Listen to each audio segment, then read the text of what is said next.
అప్పట్లో 2019 టైంలో నరేంద్ర మోడీ గడ్కరీల మధ్య చిచ్చు పెట్టే ప్రయత్నం చేశారు చంద్రబాబు గారు.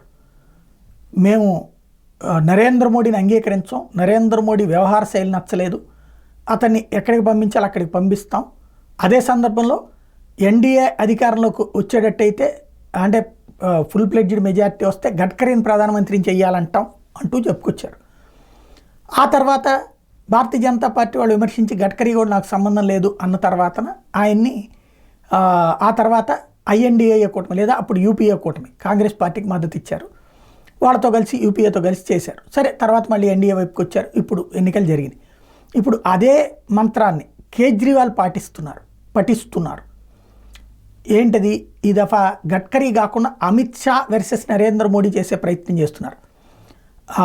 కాబోయే ప్రధానమంత్రి అమిత్ షాని 2 ఏళ్లలో మోడీని దించేసి మరి అమిత్ షా వస్తారు అంటూ వాళ్ళిద్దరి మధ్య చిచ్చు పెట్టే ప్రయత్నం చేస్తున్నారు. కాకపోతే వాళ్ళిద్దరూ స్థితప్రజ్ఞులు, పార్టీని నరనరాన జీర్ణించుకున్నటువంటి వాళ్ళు, భవిష్యత్తు నిర్దేశకులు, భవిష్యత్తు గురించి బాగా తెలిసినటువంటి వాళ్ళు, ప్రణాళికాబద్ధంగా పార్టీని ఈ స్థాయికి తెచ్చిన వాళ్ళు.